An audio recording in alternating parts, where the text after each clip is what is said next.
हिमाचल प्रदेश में भारतीय जनता पार्टी ने भी राज्यसभा के लिए जो है कैंडिडेट दिया है। इसके पीछे कुछ गणित है या सिर्फ प्रेशर कांग्रेस पर क्रिएट करने के लिए ये राज्यसभा का नॉमिनेशन जो है आपने दिया है? हिमाचल प्रदेश में कांग्रेस पार्टी हिमाचल के किसी भी नेता को टिकट देने में सफल नहीं हुई। कौल सिंह जी राज्यसभा जाना चाह रहे थे, विप्लव ठाकुर जाना चाह रही थी, आशा कुमारी जाना चाह रही थी, रामलाल ठाकुर जाना चाह रहे थे। ऐसे एक नहीं अनेकों लोग हैं, ऐसे अनेकों लोग हैं। या स्टेट से ना होकर भी उसी स्टेट से राज्यसभा चुनाव लड़ना इतनी ही बड़ी बात होती तो भारतीय जनता पार्टी ने भी तो ऐसा ही किया। आपके राष्ट्रीय अध्यक्ष भी तो गुजरात से जा रहे हैं राज्यसभा, तो इसको आप कैसे जस्टिफाई करेंगे? आपने भी तो एक ऐसे लीडर को यहाँ पर नॉमिनेट किया है जो कि अपनी ताउम्र तो उन्होंने बीजेपी के अगेंस्ट चुनाव लड़ते हुए ही गुजारी है। तो क्या हिमाचल के भाजपा में ऐसे नेता नहीं थे जिन्होंने अपनी पूरी जिंदगी भारतीय जनता पार्टी में निकाल दी? और ऐसा है कि राजनीति में कई बार स्ट्रेटजी का बहुत बड़ा महत्व होता है, तो मुझे तो सिर्फ इतना ही कहना है। आपसे भी जानना चाहेंगे, आपका दिल हिमाचल में ही लग रहा है या दिल्ली का रुख कर सकते हैं आप लोकसभा में? ये जो अभी पूरा चल रहा है पॉलिटिकल सिनेरियो, इसको कहीं ना कहीं मिशन लोटस के लिटमस टेस्ट की तरह देखा जा रहा है कि मिशन अगर ये सक्सेसफुल हुआ तो जाहिर सी बात है उसके बाद मिशन लोटस भी आप लोग सक्सेसफुल कर लेंगे। एक तो कहूँ मैं कि राजनीति में किसी बात से इनकार किया नहीं जा सकता है। इनकार तो किया ही नहीं जा सकता, बड़ा मैं स्पष्ट कह रहा हूँ। ये इकोनॉमिक सिचुएशन का जो बेड़ा गर्क किया गया है ये पिछली जयराम सरकार की बदौलत हिमाचल प्रदेश में हुआ है। ये जो इकोनॉमिक सिचुएशन, ये जो एक तर्क है सरकार के पास कि पिछली सरकार ने सब किया, इस पर आप क्या कहते हैं? और वीरभद्र सिंह जी ने जो ऋण लिया उसकी किस्तें और उसका ब्याज अदा करने के लिए 38,000 करोड़ रुपए से ज्यादा हमने अदा किया है। आज के दौर में ऋण एक विषय है और इस सारी चीज को लेकर के अगर कोई दोषी है, सबसे ज्यादा अगर कोई पाप या अपराध शब्द में अगर इस्तेमाल करूं तो किसी को ऊपर जाता तो कांग्रेस पार्टी के नेतृत्व पर जाता है, जिन्होंने बेतहाशा लोन लिया, बेवजह लोन लिया। हिमाचल प्रदेश की जो युवाओं की इस वक्त स्थिति है, जिस तरह से प्रदर्शन करने को युवा जो है मजबूर हैं, 3 साल तो पिछले आपकी गवर्नमेंट को भी रहे हैं जब रिजल्ट नहीं निकले और फिर एकदम से कर्मचारी चयन आयोग जो है वो बंद कर दिया, बैन उस पर लगा दिया। अभी भी हिमाचल प्रदेश में जो भर्तियां हो रही हैं वो पूर्व सरकार की क्रिएटेड पोस्ट है, जिसमें जो इंटरव्यू की प्रोसेस शुरू हो चुकी थी वही है। इसके अलावा तो कुछ नहीं हुआ। जो कर्मचारियों को जो लास्ट पे ड्रॉन है उसका 50% उनको पेंशन के रूप में मिलता है। प्रस्ताव मूव कर लिया था, पहले किया उन्होंने 40 का, फिर उसके बाद 30 का, और मुझे अब जानकारी मिल रही है कि शायद 30 से भी कम करने जा रहे हैं। Hello and welcome to First Verdict Media. I am Neha Daman and you all are watching our interview series To The Point. So ladies and gentlemen, today to have a to the point discussion with us, we have leader of opposition Jairam Thakur. Jairam Thakur जी, बहुत बहुत स्वागत है आपका first verdict. Thank you. Jairam ji, सबसे पहला सवाल तो देखिए मेरा आपसे यही रहेगा, हिमाचल प्रदेश में भारतीय जनता पार्टी ने भी राज्यसभा के लिए जो है कैंडिडेट दिया है। So I want to know from you कि ये पूरा जो पॉलिटिकल सिनेरियो यहाँ पर क्रिएट किया गया है बीजेपी द्वारा, इसके पीछे कुछ गणित है या सिर्फ प्रेशर कांग्रेस पर क्रिएट करने के लिए ये राज्यसभा का नॉमिनेशन जो है आपने दिया है? देखिए, पार्टी ने विचार करके एक निर्णय किया है और लोकतांत्रिक व्यवस्था में पार्टी को ये अधिकार है। हमारे पास ऐसा नहीं है कि एमएलएस का नंबर नहीं है। ठीक है, सत्ता में कांग्रेस पार्टी है, लेकिन फिर भी उसके बावजूद हम चुनाव लड़ सकते हैं और इस प्रकार के चुनाव आज से पहले भी लड़े गए हैं। इसलिए पार्टी ने तय किया कि भी हमको इस चुनाव को लड़ना चाहिए और उसकी कुछ वजूहत हैं, उसके कुछ कारण हैं। उसमें प्रमुख रूप से तो यही है कि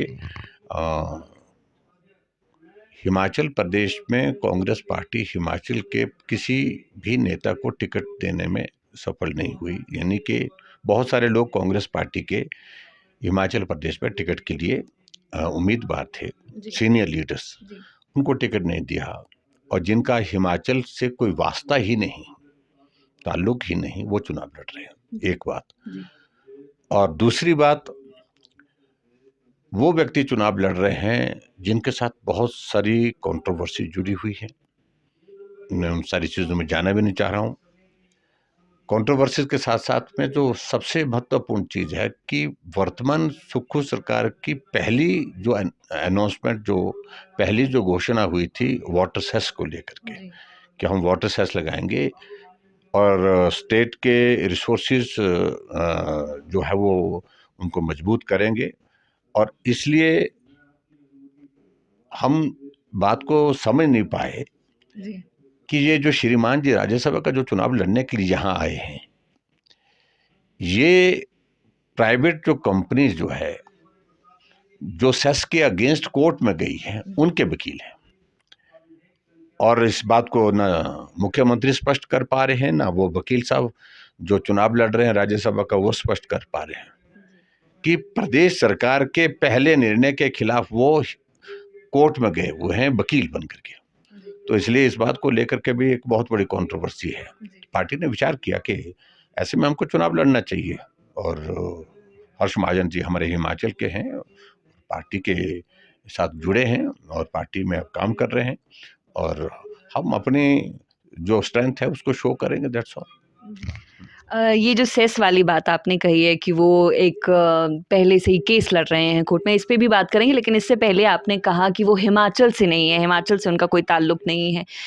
देखिए, अगर हिमाचल से ना होना या स्टेट से ना होकर भी उसी स्टेट से राज्यसभा चुनाव लड़ना इतनी ही बड़ी बात होती, तो भारतीय जनता पार्टी ने भी तो ऐसा ही किया। आपके राष्ट्रीय अध्यक्ष भी तो गुजरात से जा रहे हैं राज्यसभा, तो इसको आप कैसे जस्टिफाई करेंगे कि अगर वो जा सकते हैं तो यहाँ पर कोई हिमाचल का बाहर का क्यों नहीं आ सकता? देखिए, बाहर भीतर का मैं ज़्यादा इस इश्यूज को ज़्यादा बोल भी नहीं रहा हूँ, लेकिन सीधी सी बात है, कंपैरिजन नहीं किया जा सकता। जो आप ये जो बात कह रहे हैं इसका कोई कंपैरिजन है ही नहीं। जगत प्रकाश नड्डा जी भारतीय जनता पार्टी के राष्ट्रीय अध्यक्ष हैं, स्टेचर में रात दिन का अंतर है, और ये वकील की वजह से नेता हैं और वकालत करते हैं, कांग्रेस पार्टी के लिए जो है केस लड़ते हैं, और जो भारतीय जनता पार्टी के जो खिलाफ जो कि इस तरह के मामले होते हैं उन मामलों में ये वकील होते हैं। अब मुझे उस पर भी वो प्रोफेशनल एंगल है, उसमें कुछ कहने की आवश्यकता नहीं, लेकिन सबसे बड़ी बात यह है कि हिमाचल प्रदेश में इस बात को लेकर नाराजगी तो है ही है। देखिए, कौल सिंह जी राज्यसभा जाना चाह रहे थे, विप्लव ठाकुर जाना चाह रही थी, आशा कुमारी जाना चाह रही थी, रामलाल ठाकुर जाना चाह रहे थे। ऐसे एक नहीं अनेकों लोग हैं, ऐसे अनेकों लोग हैं जो हिमाचल की राजनीति में बहुत लंबे समय से, और उनका ये सबका सोचना है, मानना है कि आनंद शर्मा भी जाना चाह रहे थे। देखिए कि हमारा कंट्रीब्यूशन हिमाचल प्रदेश की पॉलिटिक्स में बहुत लंबा है, और उसके बावजूद भी जब ऐसे समय में अपनी सरकार के समय में हमको सम्मान नहीं दिया गया, हमको टिकट नहीं दिया गया, इस बात से नाराजगी तो है ही है। लेकिन इस सारी चीज़ को भी छोड़िए, हम उस पे भी नहीं, लेकिन हम एक डेमोक्रेटिक सेटअप में रहते हैं, तो हम क्या है, हम चुनाव लड़ रहे हैं, बस दैट्स ऑल। जयराम जी, ये भी मैं आपसे जानना चाहूँगी, देखिए आपने भी तो एक ऐसे लीडर को यहाँ पर नॉमिनेट किया है जो कि अपनी ताउम्र तो उन्होंने बीजेपी के अगेंस्ट चुनाव लड़ते हुए ही गुजारी है। तो क्या हिमाचल के भाजपा में ऐसे नेता नहीं थे जिन्होंने अपनी पूरी ज़िंदगी भारतीय जनता पार्टी में निकाल दी और वो राज्यसभा जाना चाहते थे?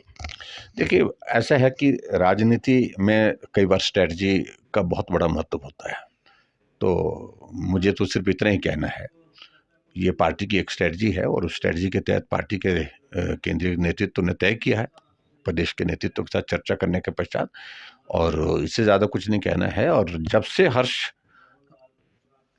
हमारी पार्टी में आए हैं, उसके बाद वो बहुत हर एक्टिविटी में जो है वो इन्वॉल्व होकर के वर्किंग कर रहे हैं, और मुझे इतना ही कहना है बस।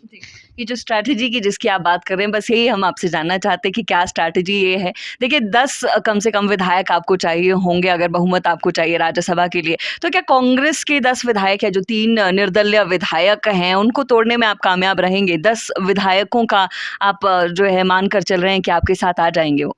देखिए, बात रखेंगे, हम कहेंगे, अपनी अंतरात्मा से आप मतदान करिए, आप क्या अनुभव कर रहे हैं, कैसे महसूस कर रहे हैं उस सरकार में, उसके बाद हम उन पर छोड़ देंगे। तो इस तरह की बात तो नहीं है कि हम बहुत ज़्यादा उनको दबाव डाल करके ये करेंगे, पकड़ करके करेंगे।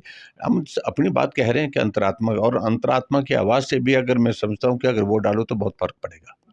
ये जो अभी पूरा चल रहा है पॉलिटिकल सिनेरियो, इसको कहीं न कहीं मिशन लोटस के लिटमस टेस्ट की तरह देखा जा रहा है कि अगर ये सक्सेसफुल हुआ तो ज़ाहिर-सी बात है उसके बाद मिशन लोटस भी आप लोग सक्सेसफुल कर लेंगे।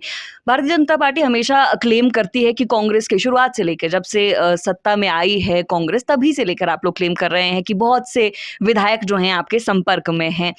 बैठकों की भी बातें निकल कर सामने आती है कि बैठकें भी कांग्रेस के विधायकों के साथ आपकी होती रहती हैं गुपचुप। तो ऐसा कुछ है क्या? भारतीय जनता पार्टी कुछ ऐसा प्लांट कर रही है? मिशन लोटस हिमाचल प्रदेश में है संभव? देखिए, इस बात को लेकर के देखो, एक तो कहूँ मैं कि राजनीति में किसी बात से इनकार किया नहीं जा सकता है। इनकार तो किया ही नहीं जा सकता, बड़ा मैं स्पष्ट कह रहा हूँ। जी। लेकिन फिर भी उसके बावजूद भी अभी हमने इस सारी चीज़ को लेकर के यहीं तक ही सीमित रखा। चुनाव के लिए हमारे कैंडिडेट हैं और वो चुनाव लड़ेंगे, सबसे वो सहयोग और वोट मांग रहे हैं, और यही मैं समझता हूँ कि इससे ज़्यादा अभी तक हमने इस बात पर विचार किया ही नहीं है। एक ये मेरा सवाल आपसे था कि ये जो मिशन लोटस या इस तरह के जो भी इवेंट्स बीजेपी द्वारा किए जाते हैं, आप खुद इसको किस तरह से देखते हैं? नैतिकता के आधार पर क्या आप इसको सही मानते हैं? ये नैतिकता का विषय नहीं है, जिसकी जनमत जो है वो बहुत महत्वपूर्ण होता है। जी। और उसके बाद जब पार्टी में इस तरह का डिवीज़न होता है, तो हम तो नहीं कर रहे हैं। पार्टी के अंदर कहीं अगर हुआ होगा, जी। अब जैसे जिन राज्यों में हुआ है, अब महाराष्ट्र में जहाँ हुआ है, जी। तो उसके लिए भारतीय जनता पार्टी को तो दोषी ठहरा नहीं सकते हैं। उनको वो नेतृत्व तो स्वीकार्य नहीं था, और जब नेतृत्व स्वीकार्य नहीं था, वो वहाँ से निकल गए, और निकलने के बाद उन्होंने कहा हम भारतीय जनता पार्टी को समर्थन देना चाहते हैं, तो समर्थन दिया जाए। तो हमारी ओर से तोड़ने का प्रयत्न थोड़ी होता है। हाँ, वो वहाँ पर कंफर्टेबल नहीं महसूस कर रहे थे, और ऐसी स्थिति कई जगह होती है। जहाँ लोग किसी नेतृत्व के साथ कंफर्टेबल महसूस नहीं करते हैं, तो वो अपना रास्ता कोई और निकालते हैं। हाँ, उसके बाद भारतीय जनता पार्टी में कोई आदमी अगर आना चाहता है, हम राजनैतिक क्षेत्र में काम करने वाले लोग हैं, तो इसलिए उनको रोकना भी उचित नहीं है। चलिए हम मान लेते हैं कि आप तोड़ने की राजनीति नहीं करते, बस आप अपने साथ जोड़ते हुए चलते हैं। चलिए ये तो राज्यसभा नॉमिनेशन की बात हो गई। अब कल बजट पेश करने वाले हैं मुख्यमंत्री सुखविंदर सिंह सुक्खू। किस तरह से देखते हैं? कुछ उम्मीदें हैं इस बजट से आपको? देखिए, बहुत निराशा है 1 साल के कार्यकाल में। पूरे हिमाचल प्रदेश में लोग ठगा-ठगा सा महसूस कर रहे हैं, और लोग बहुत वोकल होकर के खुले बोल रहे हैं, अब चौक-चौराहे पर बोल रहे हैं। जब लोगों को उम्मीद नहीं है, और हमें तो पहले दिन से उम्मीद नहीं थी, ये सरकार डिलीवर नहीं कर पाएगी। 1 साल के कार्यकाल में विकास कार्य रुके पड़े हैं। हज़ारों संस्थान, जो चले हुए संस्थान, खुले हुए संस्थान, वो बंद कर दिए गए हैं। और उसके अलावा कांग्रेस पार्टी कांग्रेस पार्टी की अध्यक्ष ही बात कह रही है कि पार्टी का कैडर हताश होकर के बैठा है, अब ऐसे में हम काम कैसे करेंगे। और कांग्रेस के विधायक, कांग्रेस के मंत्री इन बातों का जिक्र चौक चौराहे पर कर रहे हैं, तो इसलिए मुझे उसमें कुछ कहना नहीं। सिर्फ मैं तो यही कहूँगा कि हमें कोई उम्मीद नहीं बहुत ज़्यादा। हाँ, लोकसभा के चुनाव हैं, और लोकसभा के चुनाव को ध्यान में रखते हो सकता है कि कुछ घोषणाएं लोक लुभानी करें, लेकिन अब लोक लुभावनी बातों का कोई अर्थ नहीं रहा। भरोसा टूट गया है, विश्वास समाप्त हो गया है, क्योंकि पिछली बार झूठ बोला, और उस झूठ का परिणाम ये हुआ कि अब लोगों का भरोसा ही इन पर रहा नहीं, और ये जितना मर्जी जो मर्जी कर ले, लेकिन विश्वास जीतना अब कठिन है। देखिए, सरकार से जब भी हम सवाल करते हैं कि ये क्यों नहीं हुआ, या जनता जब सवाल करती है कि जो वादे किए थे वो पूरे क्यों नहीं हो पाए, तो हमेशा इकोनॉमिक एडवर्सिटी जो हिमाचल प्रदेश की है, जो खराब इकोनॉमिक सिचुएशन है, उसकी बात सरकार द्वारा कही जाती है, और उसका पूरा ठिकरा जो है वो पिछली सरकार पर फोड़ा जाता है। आम भाषा में कहूँ तो ऐसा कहा जाता है कि ये इकोनॉमिक सिचुएशन का जो बेड़ा गर्क किया गया है, ये पिछली जयराम सरकार की बदौलत हिमाचल प्रदेश में हुआ है। ये जो इकोनॉमिक सिचुएशन, ये जो एक तर्क है सरकार के पास कि पिछली सरकार ने सब किया, इस पर आप क्या कहते हैं? देखिए, बेड़ा गर्क करने का काम तो कांग्रेस पार्टी ने किया, जो लंबे समय सत्ता में रही, उसके कारण है। 93 से 98 तक जब लोन लेने की आवश्यकता थी नहीं, अगर आप पूरा इतिहास जानेंगे सारा, लोन का ये डेबिट, ये सारी चीज़ें जो है, हमारा ये डेट की वजह क्या बनी है, तो बेवजह लोन लिया गया। और इलेक्ट्रिसिटी बोर्ड के नाम पर, किसी बोर्ड के नाम पर, और जिसका कोई मतलब नहीं था उस वक्त के उस लोन का। जी। और आखिरकार जब लोन लिया है तो उसकी किस्तें अदा करने, उसका ब्याज अदा करना, उसमें हिमाचल उलझ करके रह गया। और आज की परिस्थिति ये बनी है, जी। और ये पिछले 5 साल का नहीं।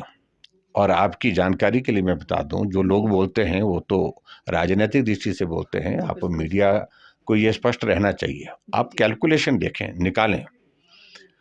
वीरभद्र सिंह की सरकार से हमारी सरकार ने पिछले जो है वो 17 से 2022 तक रही, लेकिन हमने कंपैरेटिवली लोन कम लिया है। ये जो बोलते हैं कि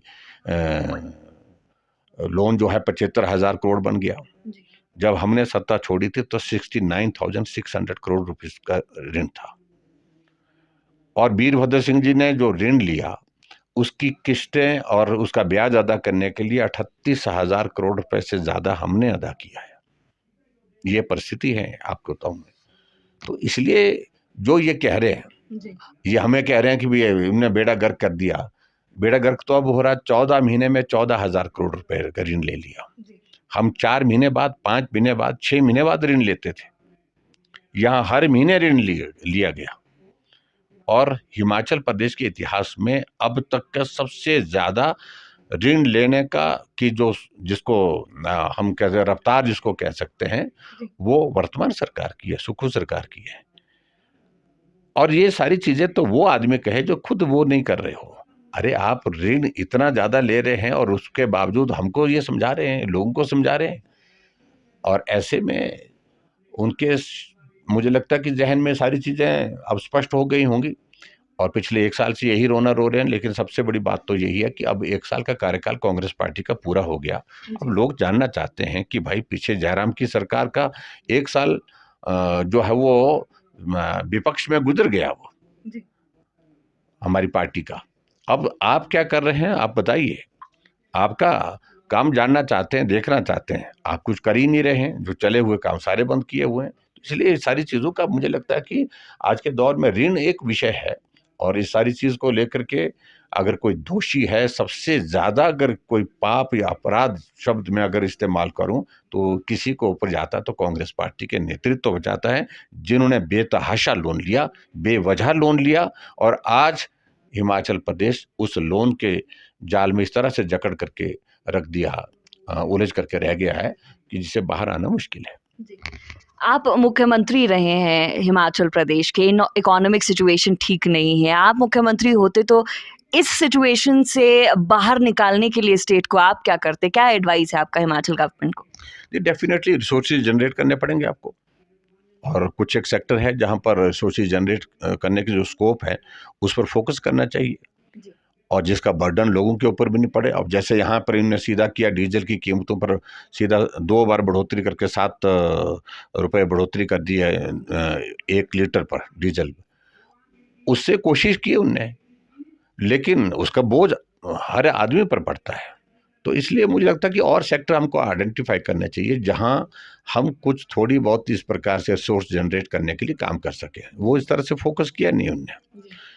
और बातें बहुत करना आसान होता है, लेकिन काम करना कठिन होता है। और दूसरी बात यह है कि केंद्र के साथ कोऑर्डिनेशन के साथ चलना, केंद्र के साथ खिलाफत करते हुए चलेंगे तो भला नहीं होता है, अच्छा नहीं होता है। तो आप मान रहे हैं कि केंद्र के साथ जो है खिलाफत ये सरकार कर रही है, क्योंकि जो केंद्र ने डिजास्टर के टाइम पे जो पैसा दिया है उसको लेकर, क्योंकि कांग्रेस हमेशा कहती रही है कि कुछ नहीं आया केंद्र से। एक तो पहले जो बोल रहे हैं वो सत्य नहीं है, वो झूठ बोल रहे हैं।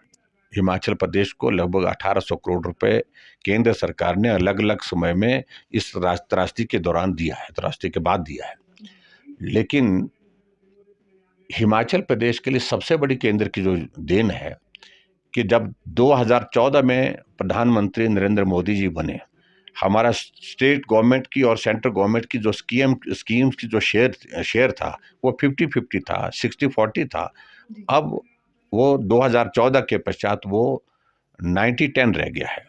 यानी कि हिमाचल जो है वो 10% लगाएगा, 90% सेंटर दे रहा है। इस बात को लेकर के इनको ऐसा एहसान नहीं है। और अगर हिमाचल प्रदेश में अगर डेवलपमेंट के काम अगर चल रहे हैं, उसकी वजह एक ही है कि केंद्र सरकार 90% पैसा तो केंद्र सरकार दे रहा है। तो इस बात को भी उनको समझना चाहिए। और जहाँ तक हिमाचल प्रदेश में इंडस्ट्रियल सेक्टर है, उसकी ग्रोथ कैसे हो, उसको कैसे हम बेहतर कर सकते हैं, उस पर फोकस करना चाहिए। प्राइवेट सेक्टर की इन्वेस्टमेंट हिमाचल प्रदेश में लानी चाहिए। इन चीज़ों को लेकर के इनका ध्यान नहीं, फोकस ही नहीं है। तो ये झूठ की आप बात कह रहे हैं कि कांग्रेस ने झूठ कहा है केंद्र सरकार को लेकर। कल अगर बजट सेशन की हम बात करें तो मुख्यमंत्री ने सबके सार्वजनिक तौर पर ये कहा कि जयराम जी ओपीएस को लेकर झूठ कह रहे हैं, कटौती करने वाली कोई बात नहीं है। तो झूठा आपको साबित करने की कल सदन में कोशिश की गई, इस पर आप क्या कहेंगे? आप देखना, बजट होने दीजिए, लोकसभा का चुनाव होने दीजिए। जी ओपीएस जो कर्मचारियों को जो लास्ट पे ड्रॉन है उसका 50% उनको पेंशन के रूप में मिलता है। जी प्रस्ताव मूव कर लिया था, पहले किया उन्होंने 40 का, जी फिर उसके बाद 30 का, और मुझे अब जानकारी मिल रही है कि शायद 30 से भी कम करने जा रहे हैं। जी तो कर्मचारियों के साथ तो धोखा ही है। जी और this is going to happen, let me tell you. आप ये लोकसभा इलेक्शन आप देखेंगे इन सारी चीज़ों को, जी क्योंकि अभी उनको लग रहा है कि अगर आप भी कर दिया तो चुनाव में उनको नुकसान होगा, इसलिए नहीं कर रहे हैं। लेकिन सारी चीज़ें मूव हो चुकी हैं, जी कैलकुलेशन शुरू हो चुकी है।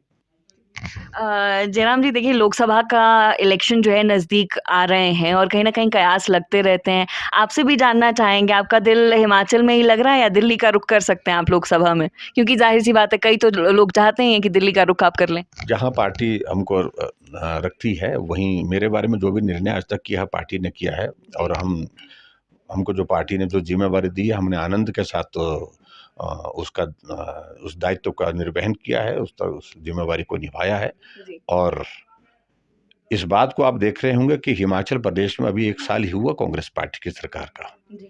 और 1 साल के अंदर ही जो विपक्ष की भूमिका निभाने का जिम्मा विपक्ष के नेता के रूप में मुझे पार्टी ने दिया है। जी। हमने इस प्रकार के हालात पैदा कर दिए हैं कि आज अगर हिमाचल प्रदेश में चुनाव हो तो 60 सीटें बीजेपी की आएंगी, 60 सीटें। ऐसा भी लोग कहते हैं कि विपक्ष में जब से आप आए हैं तब से आप और ज़्यादा एक्टिव दिखने लगे हैं और जयराम ही फेस और जयराम ही ग्रेस दिखने लगी है भारतीय जनता पार्टी में। अब आप भी इस बात को मानते हैं? देखिए, मुझे इस सारी चीज़ को लेकर मैं पहले भी काम करता था। जब जिम्मेवारी मुख्यमंत्री के तौर पर थी, मुझे काम ज़्यादा करना होता है और उस सारी चीज़ को ज़्यादा सुनना, ज़्यादा फोकस करना, उस तरह से हमने किया है। और जी। आप इस बात को देखेंगे, हिमाचल प्रदेश में डेवलपमेंट के मामले में अगर चौक चौराहे पर भी कहीं बात होती है तो पिछली सरकार को आज लोग याद कर रहे हैं 1 साल के कार्यकाल में ही। जी। हमने 4700 किलोमीटर सड़क बनाई इन 5 ईयर्स। जी। जो पहला रिकॉर्ड था हाईएस्ट सड़क का, वो 2700 किलोमीटर था। जी। मतलब उससे लगभग 2000 किलोमीटर ज़्यादा सड़क बनाई। जी। तो वो सारी चीज़ें पहले ध्यान में नहीं थी। और उस वक्त की हमारी योजना चलाई, एक-एक योजना को बंद कर रहे हैं ये।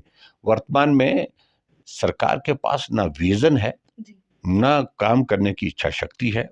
और ये परिस्थिति हिमाचल प्रदेश में जो बनी है, इसके कारण हिमाचल कई साल पीछे चला गया। देखिए, विजन की आप बात कर रहे हैं, युवाओं पर भी मैं आपसे एक कमेंट ज़रूर लेना चाहूँगी। हिमाचल प्रदेश की जो युवाओं की इस वक्त स्थिति है, जिस तरह से प्रदर्शन करने को युवा जो है मजबूर हैं। 3-3 साल तो पिछले आपकी गवर्नमेंट को भी रहे हैं जब रिजल्ट नहीं निकले और फिर एकदम से कर्मचारी चयन आयोग जो है वो बंद कर दिया, बैन उस पर लगा दिया। क्या आप मानते हैं ये जो प्रदेश के युवाओं की स्थिति है, किस ओर जो है हिमाचल प्रदेश बढ़ रहा है? देखिए, एक बात थोड़ा-सा अगर आंकड़ों में अगर आप जाएँगे, जी। तो हिमाचल प्रदेश में देखेंगे पिछला कार्यकाल में हर कैबिनेट में अगर आप निकालेंगे, भर्तियों का दौर चलता रहा, लगातार चलता रहा। अभी भी हिमाचल प्रदेश में जो भर्तियां हो रही हैं, वो पूर्व सरकार की क्रिएटेड पोस्ट हैं, जो जिसमें जो इंटरव्यू की प्रोसेस शुरू हो चुकी थी वही है। इसके अलावा तो कुछ नहीं हुआ। लेकिन वर्तमान कांग्रेस की सरकार ने कहा था कि हम 5 लाख नौकरियां 5 साल में देंगे। पहली कैबिनेट में 1 लाख नौकरी, यानी कि 1 साल में 1 लाख नौकरियां हिमाचल प्रदेश में देंगे। अब हिमाचल प्रदेश में आप देख रहे होंगे कि एक नौकरी मिली नहीं किसी को। और उल्टा स्टाफ सिलेक्शन कमीशन हमीरपुर, जहां बच्चों ने इंटरव्यू दे रखे हैं, इंटरव्यू का रिजल्ट का इंतजार कर रहे हैं, लेकिन रिजल्ट नहीं निकाल पा रहे हैं। आज 14 महीने हो गए। हमारी गवर्नमेंट के दौरान इंटरव्यू हुए थे, लेकिन उसके बावजूद प्रोसेस में किसी लिटिगेंट ने जाकर के उसमें जो है वो स्टॉल कर दिया, कोर्ट में चले गए मामले। और कोर्ट में आपको मालूम है कि फिर जब सरकार का पूरा नियंत्रण थोड़ी रहेगा उस पर, उसमें समय लगा। लेकिन आज तो स्थिति है कि जब सुप्रीम कोर्ट और हाई कोर्ट ने भी कह दिया, JYIT का जो रिजल्ट है, जिसमें रिटर्न हो गया, जिसमें आपका उन बच्चों का जो है वो टाइपिंग टेस्ट भी हो चुका है, लेकिन रिजल्ट रोक रखा है, वो धरने पर बैठे हुए हैं। तो ऐसी सूरत में हिमाचल प्रदेश में जो रोजगार देने की जो बातें थी, इसमें टोटल एक्सपोज हो गई है। अब आपको बताऊं मैं, पब्लिक सर्विस कमीशन में 3-4 कैटेगरी के रिजल्ट डिक्लेयर कर लिए गए हैं, आयुर्वेदा के हैं, वेटनरी के हैं, और भी उसमें हैं, लेकिन उसके बावजूद उनकी अपॉइंटमेंट अभी तक हो नहीं पा रही है। जब रिजल्ट डिक्लेयर हो चुके हैं तो रिजल्ट डिक्लेयर होने के बाद तो अपॉइंटमेंट तुरंत देनी चाहिए। क्यों क्यों रोक रखा? फाइल मुख्यमंत्री के पास पड़ी है, इसलिए कि भाई नहीं, रुकिए रुकिए रुकिए, थोड़ा रुकिए, क्योंकि थोड़ा इससे फाइनेंशियल बर्डन इससे और ज़्यादा बढ़ जाएगा। क्या सोचते हैं मुझे मालूम नहीं, लेकिन कुल मिलाकर के बेरोजगार निराश हैं, हताश हैं, और 1 साल के कार्यकाल में ही लोग सड़कों पर आ गए। हमारे में 34 साल लोग सड़कों पर आए, थोड़े आते हैं, और उसमें तो सबसे बड़ा आंदोलन तो कर्मचारियों को, OPS को लेकर के था, लेकिन यहाँ तो बेरोजगार सड़कों पर पहली साल आ गए हैं। और जो करुणामूलक आधार पर जो जो लंबे समय तक मांग करते थे, सबसे ज्यादा करुणामूलक आधार पर नौकरियां दी तो हमारी सरकार ने दी, लेकिन उसके बावजूद भी इन लोगों ने क्या किया, उनको मैनिपुलेट करके उनको धरने पर बिठा दिया, लंबे समय तक धरने पर बैठे। सबसे ज्यादा नौकरी हमने दी उनके इसमें। आज वो कर वही करुणामूलक जो है, वही हमको अब कह रहे हैं कि मेहरबानी करके जो आपने हम पर कृपा की थी, आपने बहुत सारे बच्चों को नौकरी दी, उनके लिए हमने प्रावधान किए नौकरी के, और अब कोशिश करो कि दोबारा ऐसी परिस्थिति बने। कुछ तो ये कह रहे हैं कि भाई इस सरकार को जल्दी निकालो ताकि हमको नौकरी मिल सके। हाँ, तो मिशन लोटस के जिक्र नहीं करते हैं बेचारे, वो कहते हैं कि ये सरकार जो है बेरोजगारों का हित नहीं कर सकती है, और हम लोगों को तब तक के लिए नौकरी नहीं मिल सकती है जब तक के लिए भारतीय जनता पार्टी फिर से सत्ता में नहीं आती है। आप गारंटियों को लेकर हमेशा कांग्रेस को घेरते हैं कि कांग्रेस ने जो गारंटियां दी वो अब तक पूरी नहीं कर पाई है सरकार। आपसे जानना चाहूंगी, आप अपने आप अपने कार्यकाल को किस तरह से देखते हैं, जो पूरा आपकी सरकार रही है, जो वादे आप करके सत्ता में आए थे, क्या आप वो सभी वादे पूरे कर पाए अपने टेन्योर में? देखिए, हमने तो वो किया जो हमने वादे किए भी नहीं थे। हमने कभी नहीं कहा था कि हम हिमाचल प्रदेश में हिम केयर लाएंगे, हिमाचल के हर नागरिक को 5 लाख का हेल्थ कवर दिया। हमारी कोई गारंटी नहीं थी, लेकिन उसके बावजूद भी हमने किया। हमने कभी नहीं कहा था हम कि सहारा योजना हम हिमाचल प्रदेश में ऐसे लोगों के लिए जो बेबस हैं, बिस्तर पर पड़े हैं, उनकी मदद करने के लिए हम लाएंगे, लेकिन उसके बावजूद 20,000 लोगों को उसके अंतर्गत जो है वो लाभ मिल रहा है। वो पिछले 1 साल से बंद पड़ा हुआ, उनका पैसा, हिम केयर का पैसा 350 करोड़ से ज़्यादा हो गया। हिम केयर और सहारा का पैसा अभी तक वो सरकार जारी नहीं कर रही है।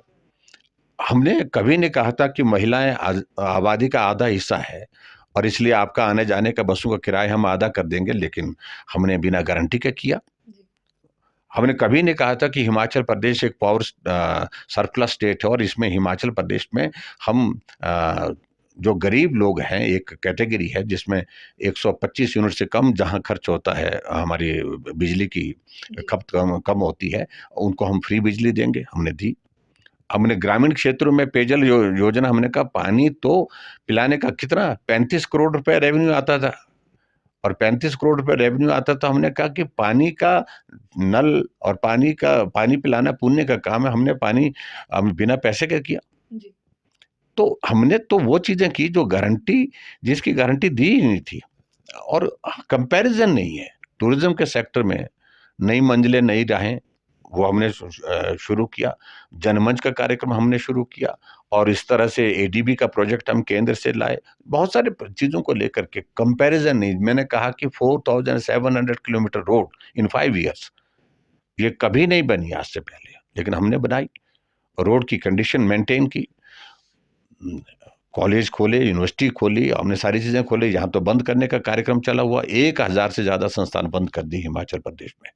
तो कंपैरिजन ही नहीं है। 1 साल के कार्यकाल में आप देखिए कि कोई भी कंपैरिजन नहीं है हमारी गवर्नमेंट के साथ जो हमने किया था।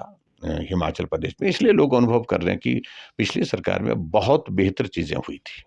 लोकसभा चुनाव को लेकर आपकी कैसी तैयारियां हैं इस बार? क्या पिछली बार तो रिकॉर्ड सेट किए हैं बीजेपी ने चारों की चारों लोकसभा सीटों पर, इस बार बीजेपी क्या करने वाली है?